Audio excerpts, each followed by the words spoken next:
Here are the top stories of the news. President Tinubu says removal of fuels averted imminent bankruptcy. Troops rescue 31 kidnapped victims in Zamfara. Katsina kill 5 terrorists. On the foreign scene, Pentagon chief Ted Hegseth says U.S. ready to restart strikes on Iran if no deal. Good afternoon, welcome to Spring News at 12 on Western Spring Television. My name is Olufemi. President Bola Tinubu has said the removal of fuel subsidy by his administration averted imminent national bankruptcy and laid the foundation for the gradual recovery of the economy. The president stated this when he hosted state governors who visited him to celebrate Salah and mark the 3rd anniversary of his administration. On May 29, 2023, during his inauguration as president, Tinubu announced that fuel subsidy is gone, effectively ending the program. While acknowledging that the decision was difficult and painful for many, he maintained that it became necessary to prevent fiscal collapse and restore long-term economic stability. He also stated that ongoing reforms in infrastructure, agriculture, foreign exchange management, fiscal discipline, and social investment are beginning to restore investor confidence and improve economic prospects. Kwara State Governor and Chairman of the Nigeria Governors Forum, Abdulrahman Abdulrazak, on his part said states were now less dependent on borrowing and urged consideration of a new minimum wage benchmark of 100,000 naira. Vice President Kashim Shettima, who was also in attendance, praised the president's leadership, describing the subsidy removal as a bold reform that addressed long-standing challenges. I'm glad out of the 27 governors borrowing from federal government, asking for interventions and all whatnot to survive, how to pay salaries. No more. You kept the spirit. You kept the hope.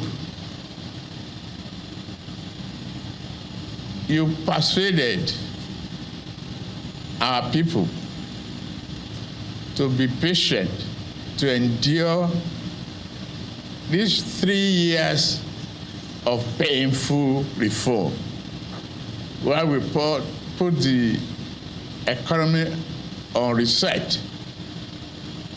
Today, the benefits is showing. Economic has recovered.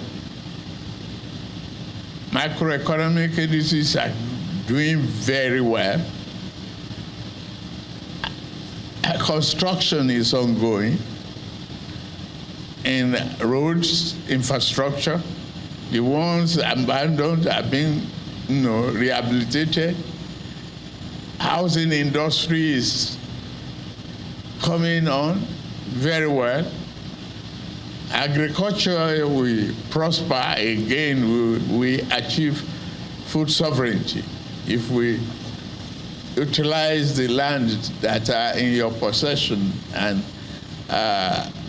in your various states effectively well.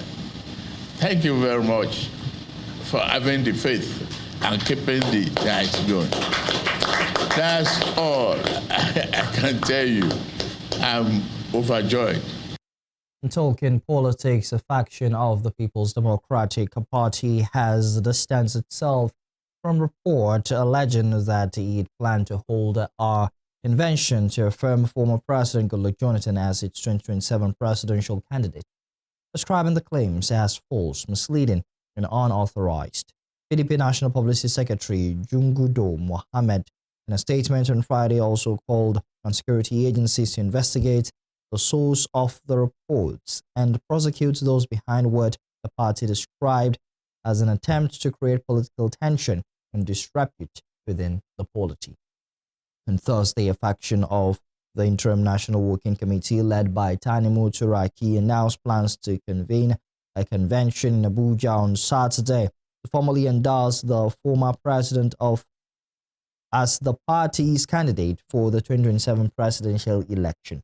It will be recalled that Senator Sandy Ono was last week screened, cleared, and officially presented as the PDP's presidential candidate for the 2027 election.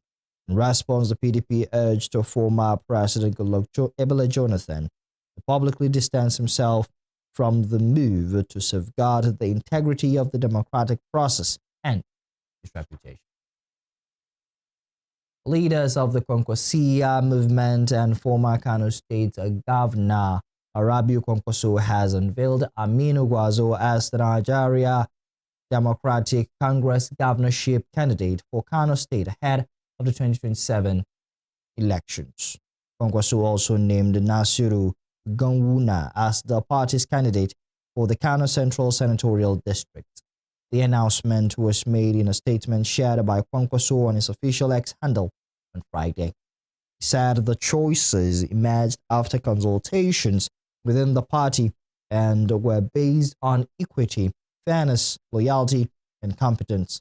Gwazo is a close ally of Kwankwaso and served as deputy governor of Kano State under Governor Abba Yusuf before leaving office. To security matters, troops of Sector 2 Operation Fasanyama have rescued 31 kidnapped victims, neutralized 5 terrorists, and dismantled several terrorist camps in a series of coordinated operations across Zamfara and Katsina states. In Zamfara State, troops rescued 31 kidnapped victims around the Begiga Kawaye axis of Anka local government area. The kidnapped victims were rescued from captivity following a precision air interdiction conducted by the air component of Operation Fasanyama and a follow-up ground operation on terrorist enclave west of Bagige Forest. In a statement issued on Friday, the acting deputy director, Army Public Relations of the 8th Division, Sector 2 Operation Fasanyama, Lieutenant Colonel Olaniyi Osoba, said the rescued individuals had spent several weeks in captivity. It disclosed that the victims were provided medical support and will be reunited with their respective families.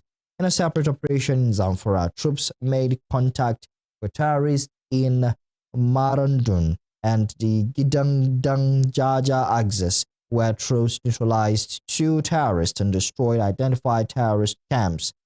In Katsina State, troops intercepted terrorists who were on transit for an imminent attack at the Ruangodiya axis and Sayaya Road in Matazu local government area.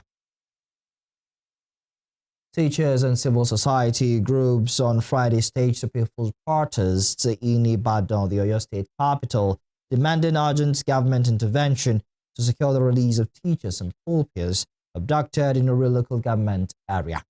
The demonstrators warned that the safety of teachers and school children across the state could no longer be treated lightly.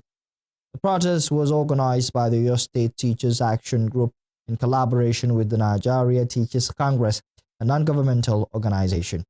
The abducted teachers and pupils were kidnapped on May 15, 2026 in the Esiele and Yawota communities of Ogbomosho. Addressing the protesters, the national president of the NTC, Reverend Bumi Thomas, said the organization joined the demonstration in solidarity with the victims and their families, stressing that the protest was lawful and aimed at pressing the government to intensify rescue efforts. Thomas acknowledged reports that efforts were already underway to rescue the victims, but insisted that the government needed to do more. The Federal Capital Territory Administration, under the leadership of the FCT Minister Nyesom Wike, has warned owners of event centers, hotels, and other public facilities in the Federal Capital Territory against allowing their premises to be used by legal organizations or under unrecognized political party leaderships.